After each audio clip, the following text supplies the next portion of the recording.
Welcome for you, Aleksandra, Anya, Apolinarska. Thank you that you are that you are willing giving this lecture.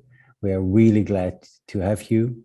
And we have now 28 participants in here, but there is a whole group in Darmstadt in a more public viewing, I think, in a room together. So that's probably good to know. Yeah, what should I say? At the launch event, Fabio Gramazio gave already a kind of insight, a more general insight in a few aspects of robotic assembly, understanding robotic for design. And now we have you also in as somebody who has worked with design and robotic assembly with timber, and that's where we are especially interested in. And I will say the floor is yours.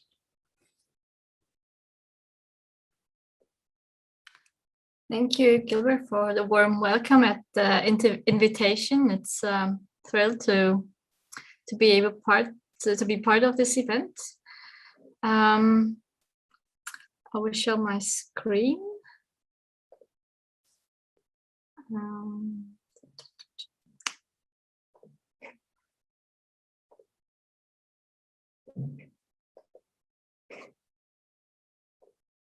Perfect. Yes, do you see the presentation? Yes. Oops, sorry. Okay.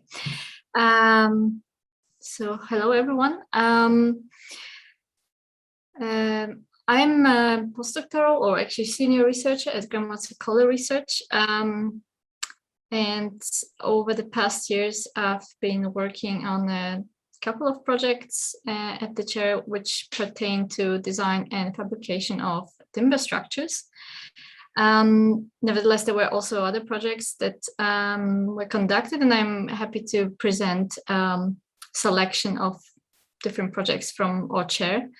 I will proceed in a more or less chronological way, but also highlight some aspects which are generic to multiple projects.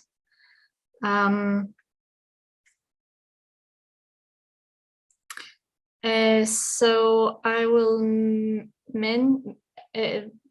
my talk will be structured around projects which are both construction projects, which you see here in top row and also bottom right. So these are research projects which were then realized on a true building scale, as well as some more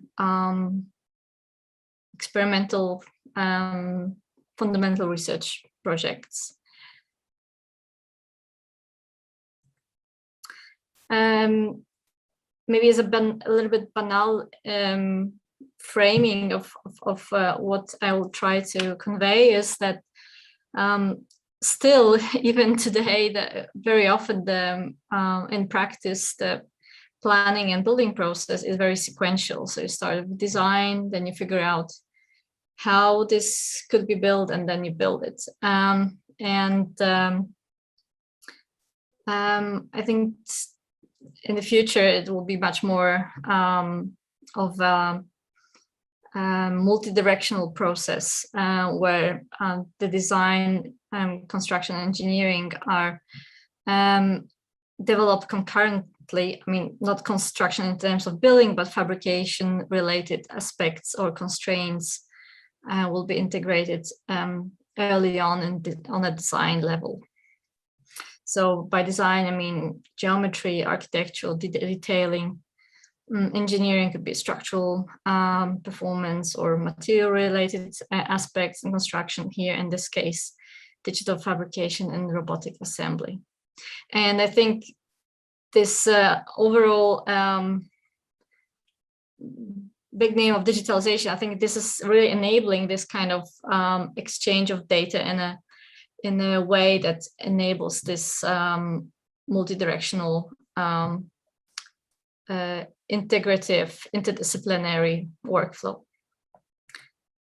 So the first two projects, I would give them a name or title, Robotic Assembly and Design Customization. So in a sense that because we can build something with robots, we gain a new rationale for customizing design, so that we can use solutions which are not standardized or repetitive in some way, but because for the robots it doesn't matter if it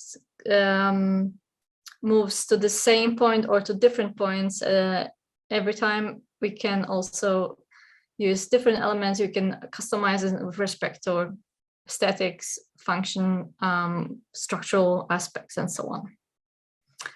So the first project is, in terms of massing, also the largest that I will present, and it was to an extent extensively presented already by Fabio. I will point to maybe some a little bit different aspects of it. So the sequential roof is a roll-bearing roof structure built for the Institute of the ETH, Institute of Technology and Architecture at ETH Zurich, where we actually work. And it's over 2,300 square meters. And it consists of actually individual truss-like beams. So it's not a shell structure. It's not two-directional continuous, but it's actually beams spanning from one end to the other of a steel structure. And these truss beams or trusses are actually layered structures, as you see here. And why they look at this like this, they basically the typology was conceived so that it can be constructed by a robot, which I will explain maybe in 2 slides further down. This is how, to give you a sense of scale, this is how they looked when they were prefabricated and delivered on site. Here we see 2 already pre-assembled trusses together, already pre-fitted with sprinklers, with first layers of the weatherproofing and insulation, and some frames for the windows, everything that can be easily done in the shop. And one of the key challenges or perks of this project was that these timber slats, they are connected by nails. And as you see here, it was geometrically quite a challenging task to actually design the positions or compute the positions of these nails so that they do not overlap, that they fulfill structural criteria, which means you have to keep certain distance to the edge of each timber element. And also here we want to also say, okay, we do not use blanket solutions. For every pair of elements which are connected by a nail or a group of nails, the number of these nails is calculated precisely based on the structural calculation. And this is of course challenging because every of such concatenations of 23 layers has a different geometry. And in each pair of the connected elements, the number of nails and the resulting layout of these nails is different. And this is where we really showcase that computation matched with a smart fabrication concept really can create new qualities.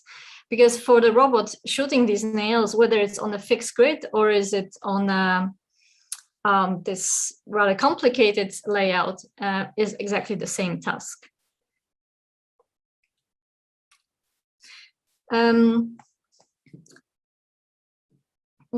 The next level where we tried to customize it was the thickness of the elements, so that the width of these timber slats.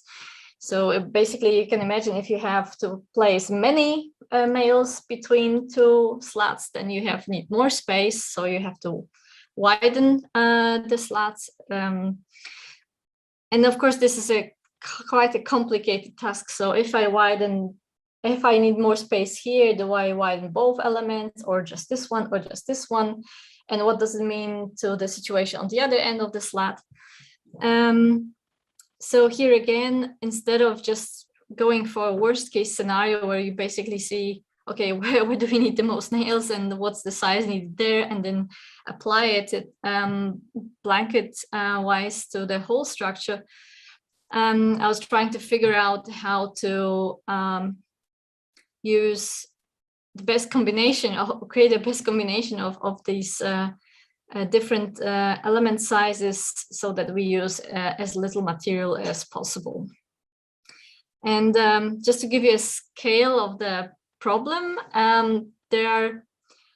so we have three element sizes to choose from, and there are around 370 elements in every truss. So the number of combinations is, once I calculated, is more than amount of seconds since the Big Bang. So if you wanted to evaluate every combination, well, you would need 1 second per evaluating a solution is already very short, but then you would need to wait till what time passed already since the Big Bang. So it's definitely not the solution to evaluate all the options. Therefore, we went through for iterative approximation and using heuristics on in which sequence to increase sizes, so that sort of it's converges to a solution where all the nails have found their place, and still we haven't beefed it up unnecessarily. And this is how it looks. This is the final model. So we see that it's quite a colorful mix. There are some patterns that you can recognize, but still it's not really repetitive. And by doing so, we could, if you compare, the worst case scenario would be if all the elements would be dark blue. So we would use the worst, the thickest element that we need in the worst place. And we would have, well, if between from 59% minus 13, so it will be 46% more wood than, so we saved 46% of wood. And to manage this kind of complexity, we applied the approach to fabrication, robotic assembly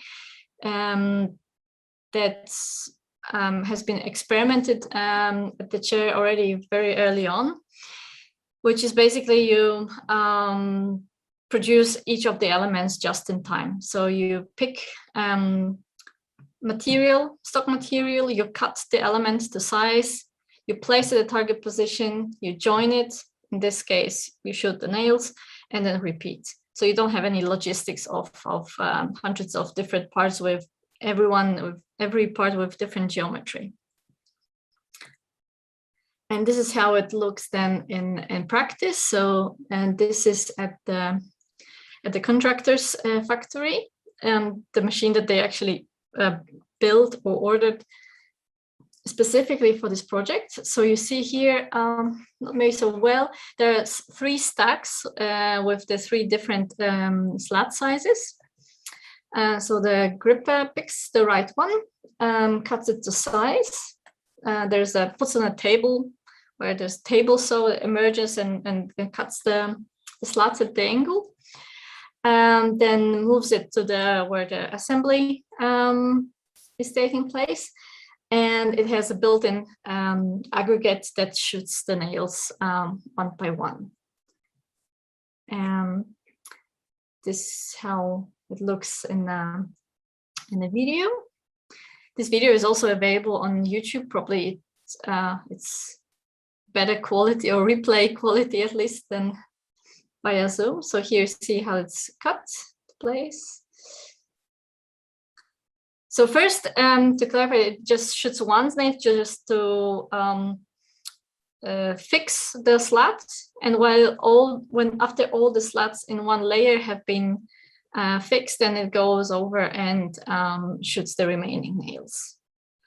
And there are some small additional cuts that are made with this saw mounted on the gripper. It's basically for places where it was difficult to cut on the table saw due to the distance to the gripper or an angle. So in some sense, you could compare it to layer-based 3D printing, just on a different scale. I don't know if it's maybe too much linked out of the window, but it is a certain way allocating material only where it's needed. And this is how it looks today. So this is our offices. There's the different chairs sharing the office, and all are sort of nicely covered on the roof. If you are in Zurich, you'll have welcome to come by and visit. The next project is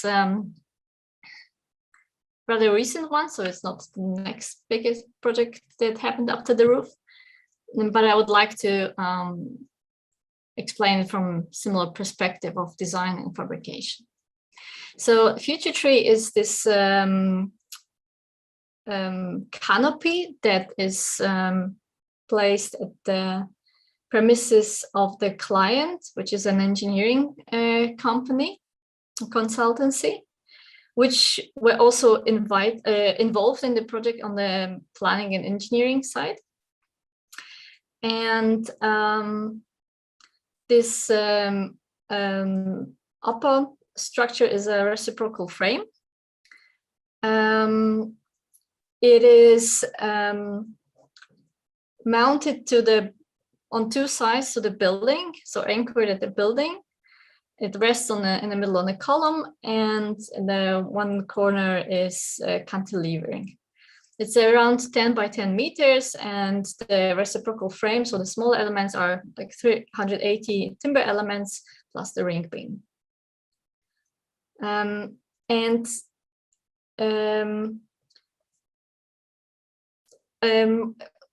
How here the customization or the performance-driven design is enabled or facilitated by robotic fabrication is that here we've not only the shape is irregular, it's not a square, it's slightly skewed, but also we are trying to differentiate the pattern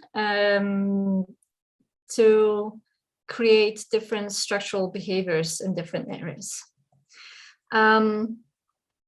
I would like to first introduce the term node opening, a term that we use to describe an idea that some reciprocal frames you can achieve by starting with a grid frame, so where all the elements meet at the ends, and you start sliding them along the neighboring element so that you achieve a reciprocal frame. And the interesting part of reciprocal frames is basically that they can have flexural stiffness independent of the stiffness of the connections, but dependent on the bending of the elements. And this stiffness then through this depends on how much, on the magnitude of this node opening. This visualized here in this video and in this animation. So on the left, you see how the geometry transforms from a grid to a full reciprocal frame. On the far right, you see that the deflection or the displacement of the cantilevering corner is the largest when the node opening is small, so the structure is similar to a grid. But at the same time,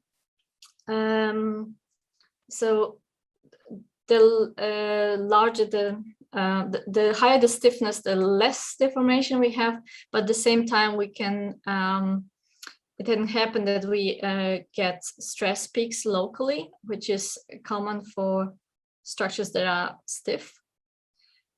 So our next step was to differentiate this geometry to achieve areas with larger and smaller stiffness, so that we can, and at the same time, reduce the deflection in the cantilevering corner and also avoid the stress peaks. So here, as a study, for example, you see that the pattern is basically follows the red dot, the black dot on the left. And the winning solution is the one when you see here that in the cantilevering corner, we have the maximum node opening, so like a full reciprocal frame, and we leave the structure soft at the opposite corner where it's anchored to the building. And again, we could do this because, or it was reasonable to do this because the whole process is automated. So we start with picking up a piece of timber, cutting it to size. Here the connections were screws, so the holes for the screws are pre-drilled, also by a robot. And then the robot positions the piece in space in its global target position, where it's then the screws are manually introduced, but guided by the pre-drilled holes. So again, whether it's regular geometry or irregular geometry, for the process, it's the same thing.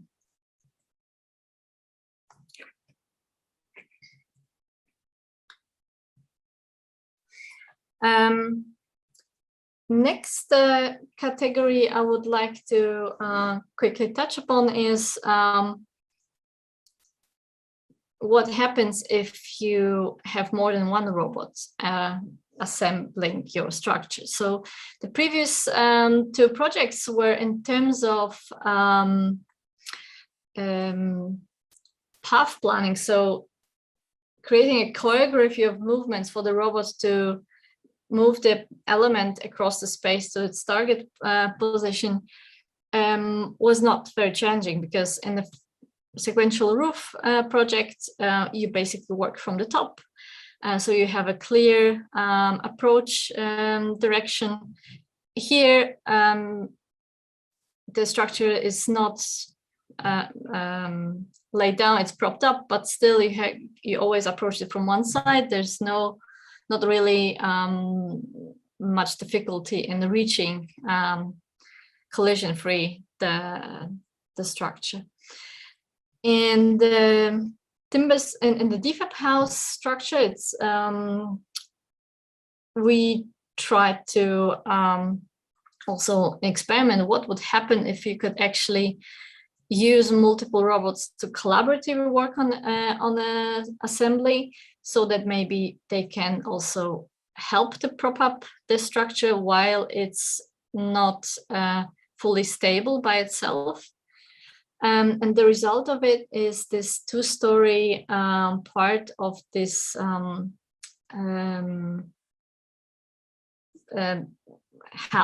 house. The house, it's a space for guest researchers of ETH Zurich, which has 4 mini suites and kitchen and lounge room and so on. And the idea here is that the assembly takes place spatially. The overall process is similar, so you have pick up, cut the elements to size, place it, and repeat. The challenging part that comes here is the path planning, which is the planning of the robot movements so that you have collision-free approach pathway, and also, of course, the complexity of the situation that is taking place here. You can see it here. Also, the idea of collaborative assembly resulted in this concept that we see here, that we start with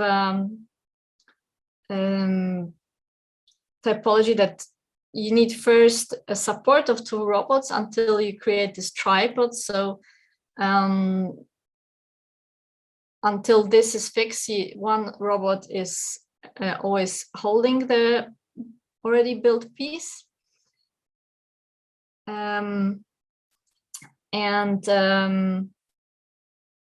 Later, when the structure is becoming more and more dense, it's becoming also challenging to navigate this this structure with the robots. And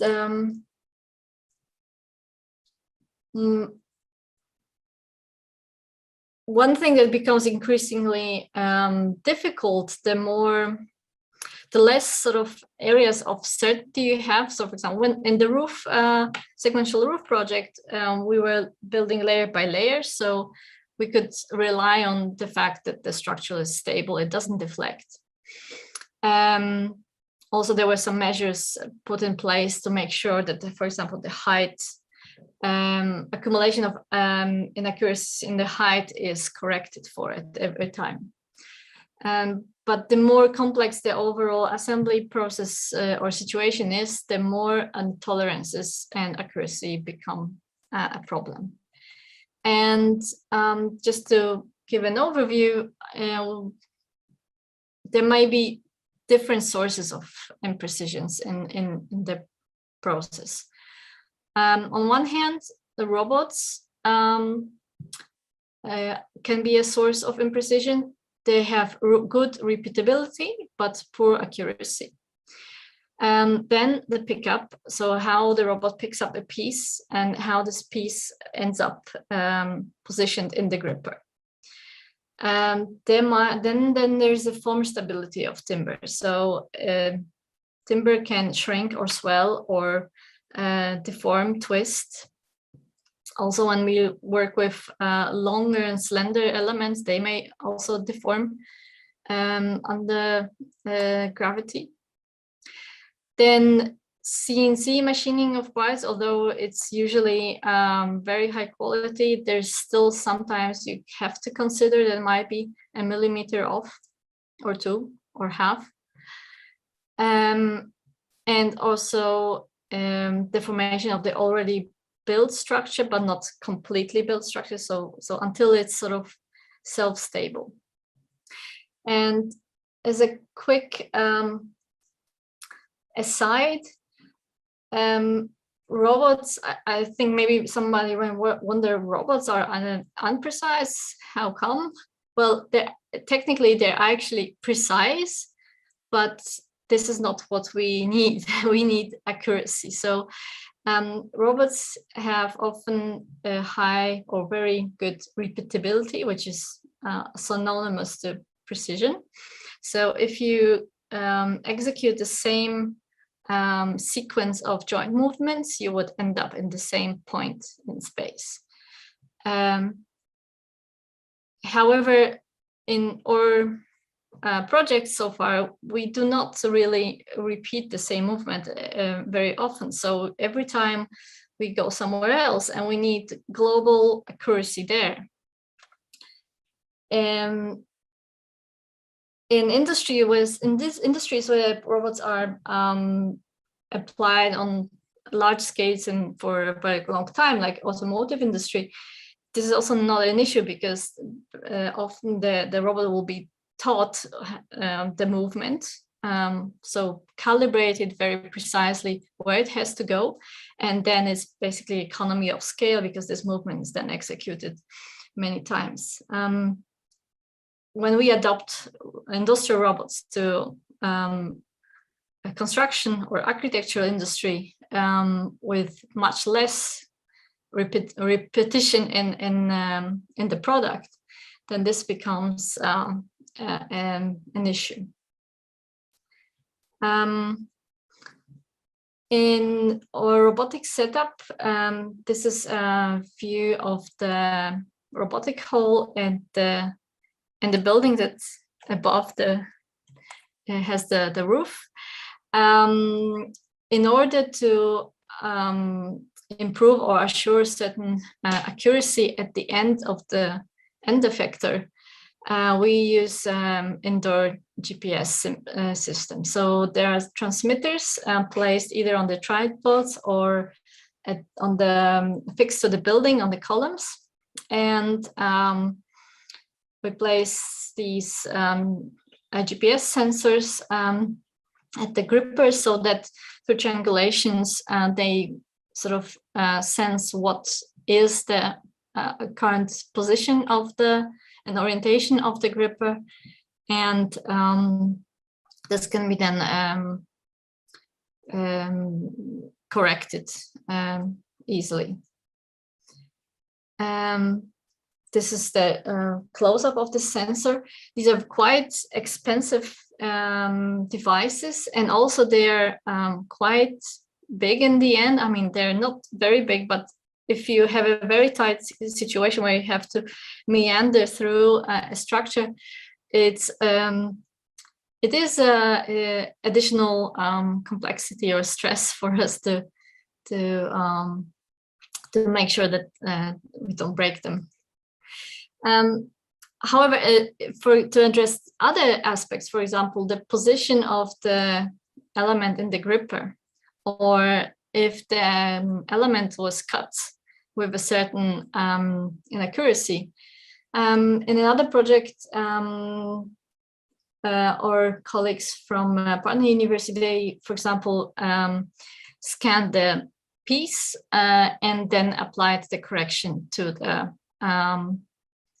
TCP to position the element so that the joints are the connections are better. So this is on the left, you see a comparison before, and on the right after the correction. And this was a precedent project also with reciprocal frames, where the joints, the butt joints were glued together.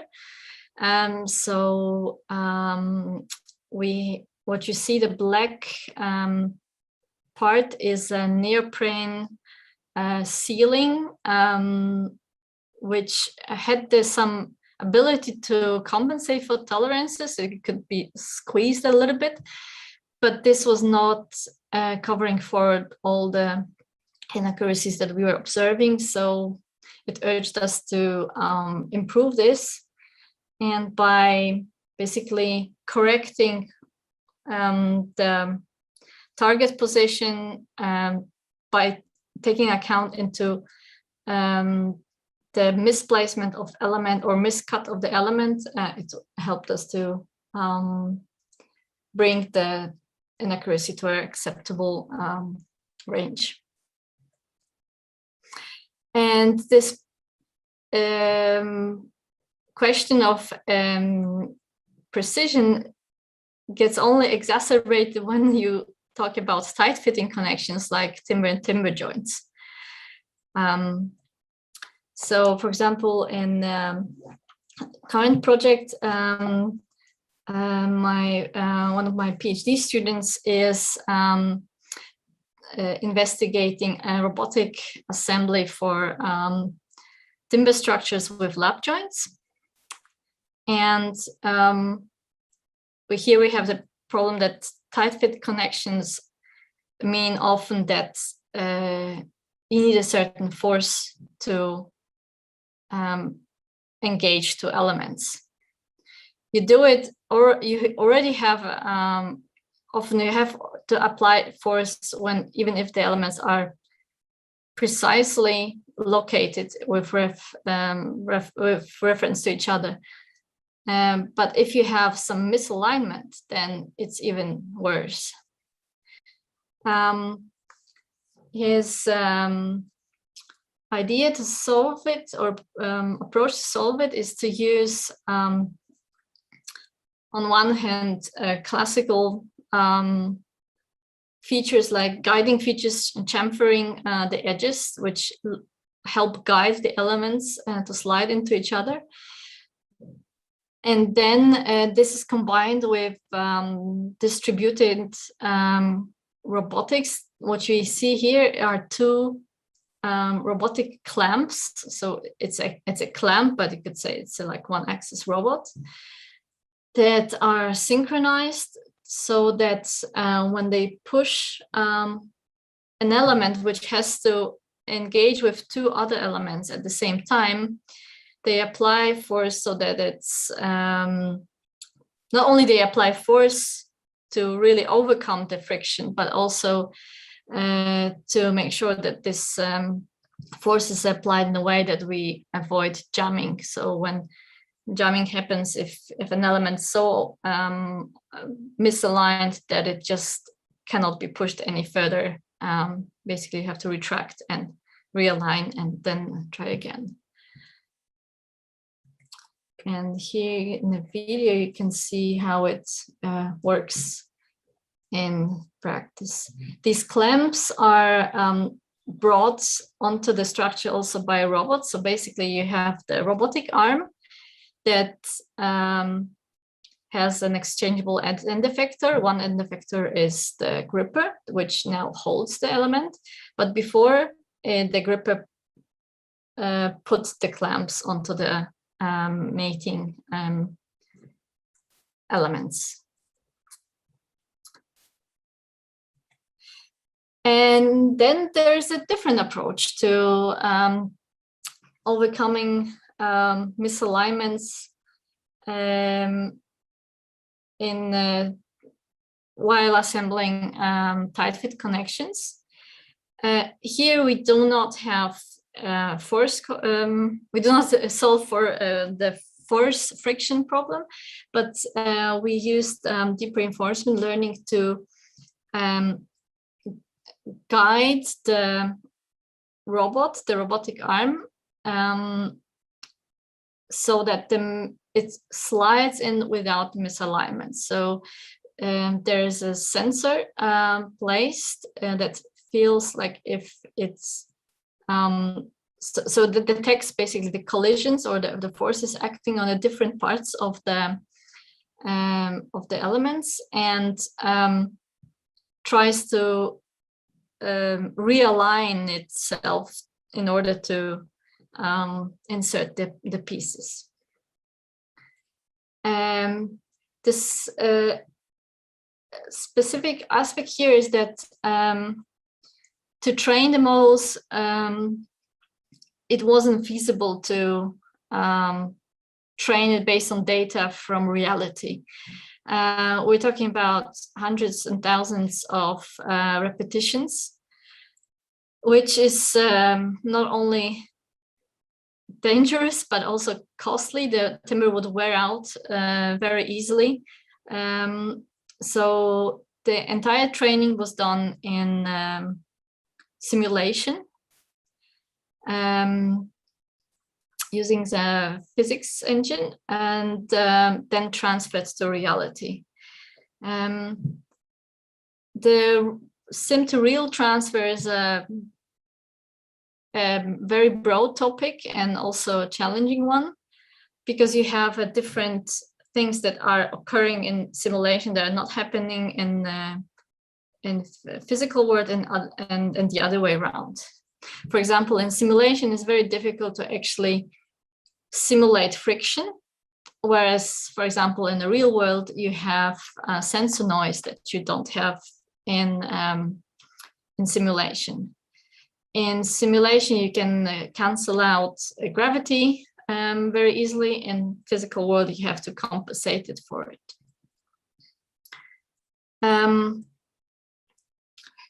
And this is a result of this study. So here the robot performs the movement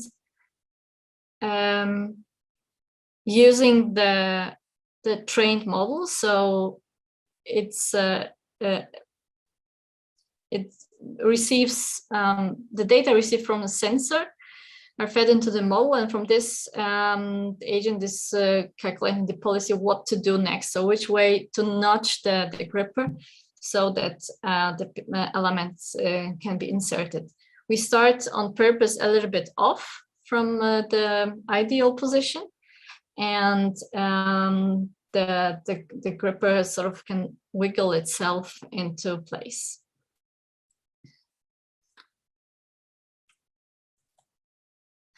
And I will close up my lecture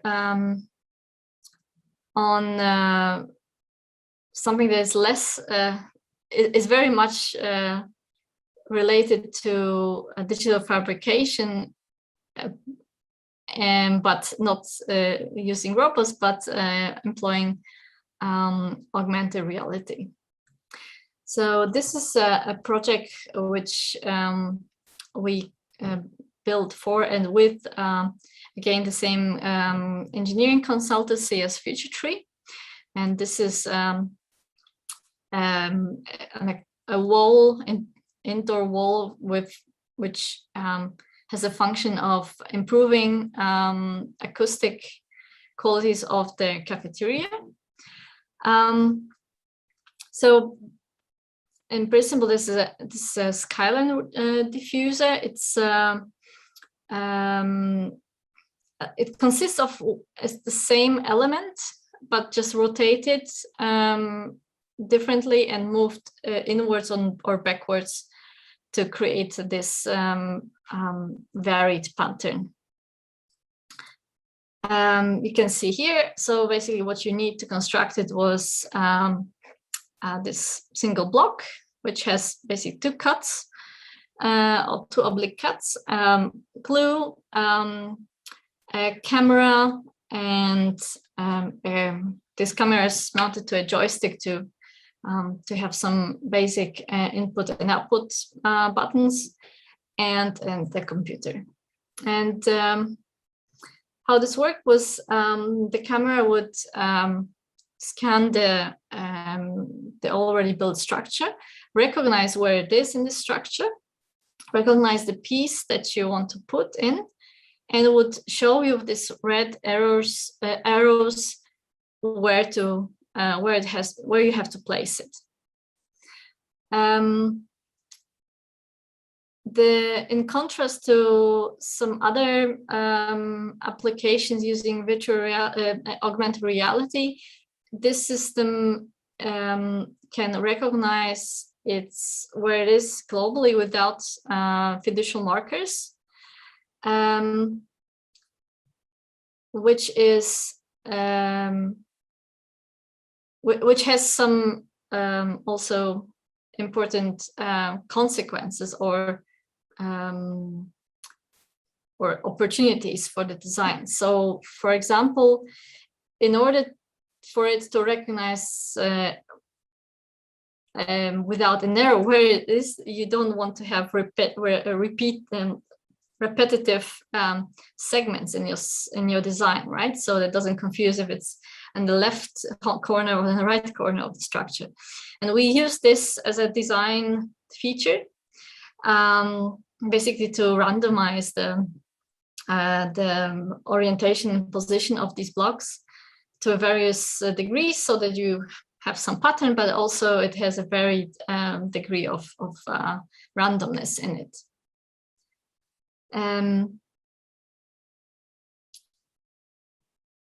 And also another challenging aspect is if you rely on the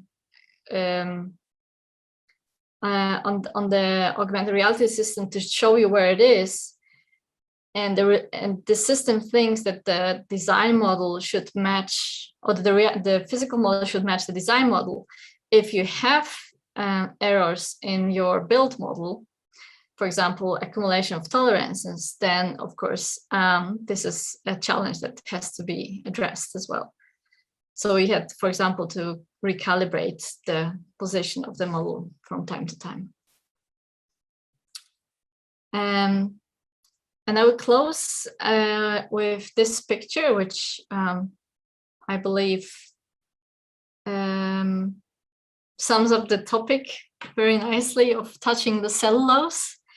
And I hope that all these developments in one way or the other will help to make a beautiful architecture in timber more accessible to the market, to architects, to contractors.